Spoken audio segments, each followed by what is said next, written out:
So I haven't done a video like this in a little bit of time, and that's because obviously I've been putting a lot of effort into the podcast. You can go check that out up in the there'll be a card somewhere on the screen where you can go and check out the podcast if you would like to. Speaking of the podcast, I did mention that I was going to be doing this review on there, but I will also be doing a slightly shorter review on the podcast because that's obviously what it's about. So just if you want an overview, you can watch this and then you also get an overview on Tuesday next week. Hey guys, welcome back to another Zach RSP video. Today is a rather special day. I'm going to go watch the new My Hero Academia movie on its new preview Western release. It's gonna be really fun. I'm heading up to the cinema now, and I'm gonna meet my friends inside, and hopefully it's really good. I'll let you guys know once I've seen it.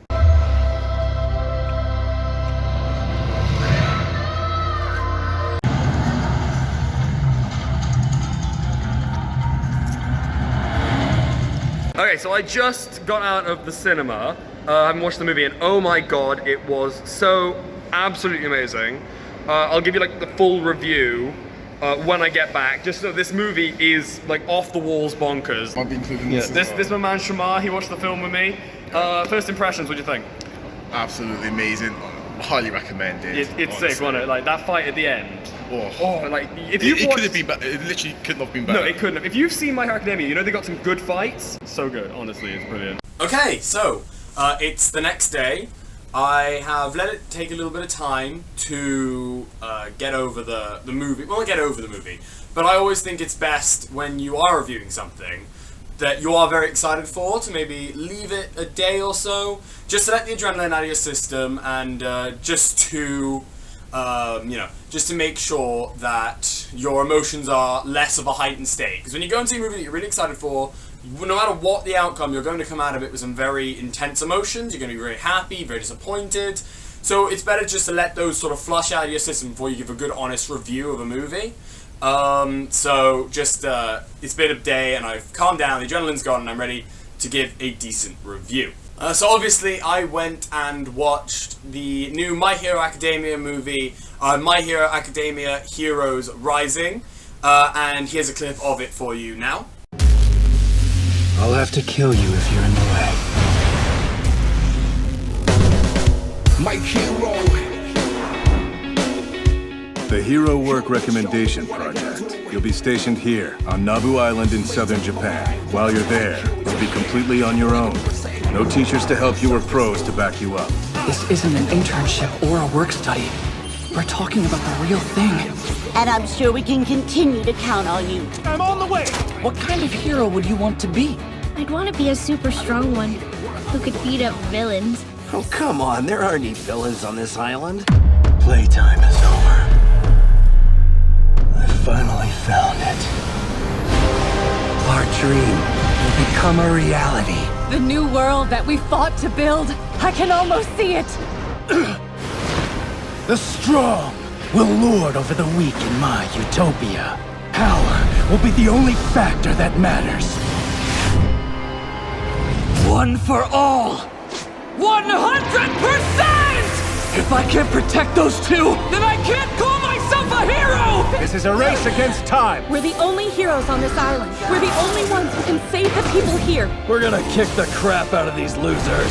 We won't stop now! I'll blast this villain with everything I've got! Detroit!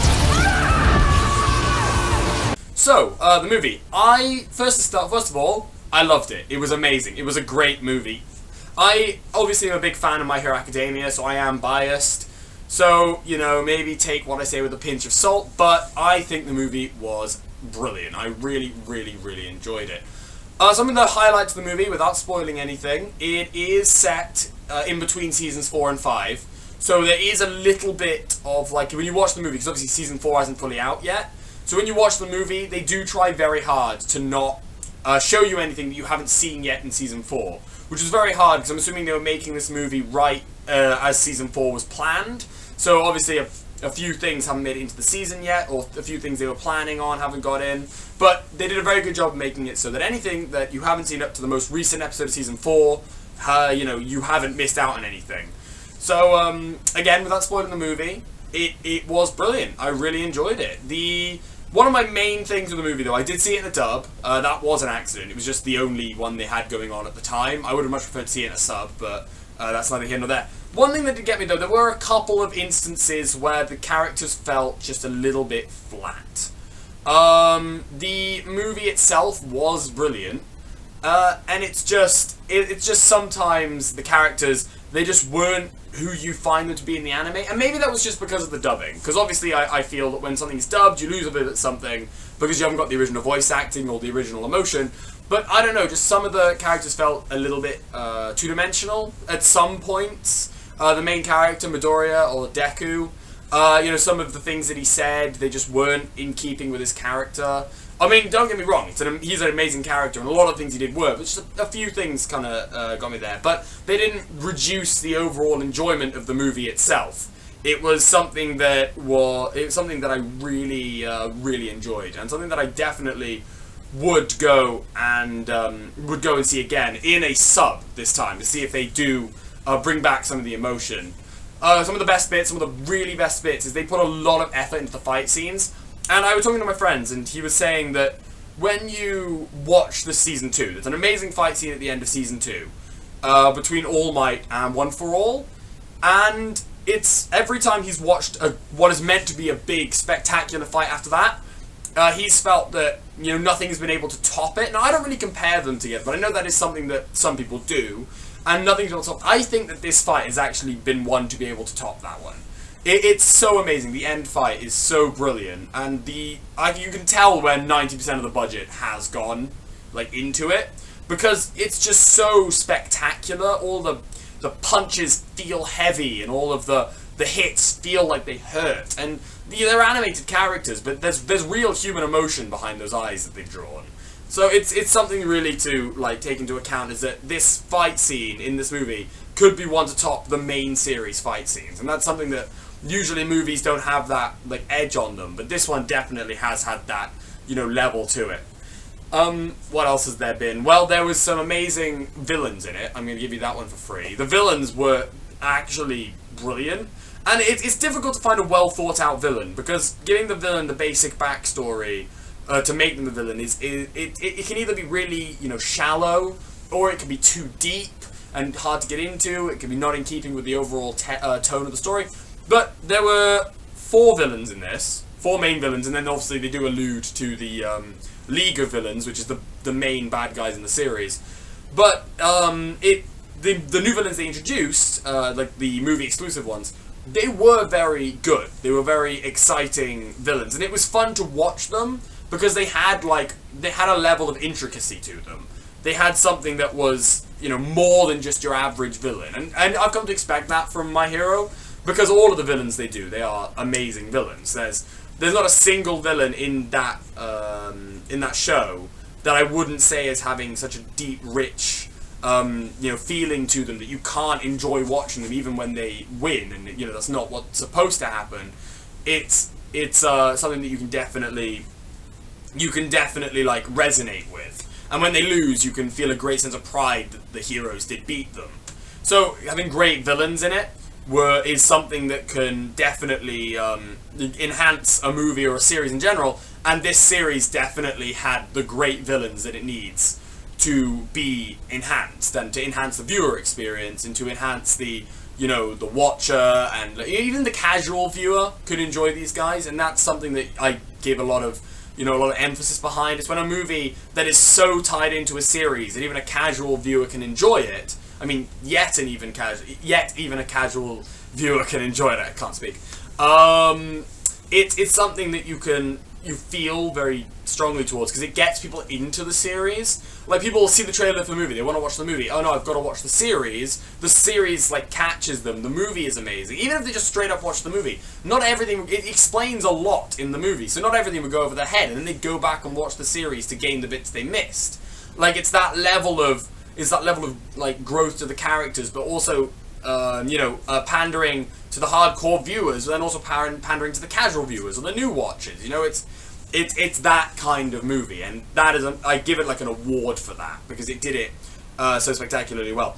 Another thing in the movie, a lot of the stuff is very, very powerful. In the series, a lot of stuff is toned back. Villains are they're powerful, but they're not unbeatable.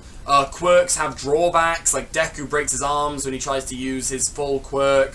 Kachan Bakugo can only use his quirk when he's been sweating for a while.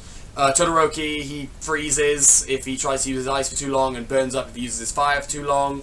Like, everything is very balanced, but in the movie, they seem to have taken that out of the window because everything is very powerful. You see powers that you've never seen unleashed before, and it's not because, oh, they just went ahead of the series. Like, obviously these things have been alluded to for a long time. It's just you've never seen them before. You know they're there, but they've not been brought forward. And I think that was a great artistic decision in terms of the director, because bringing something new to the table for the movie and not just making it an hour-and-a-half long normal episode really, like, gives something to it. It makes it worth watching and not just skipping over to continue the series. So it's something that I can like enjoy the movie because there's more to it than just watching an elongated episode with like a new story arc and a couple of, you know, villains that are going to be in and out in an hour and a half.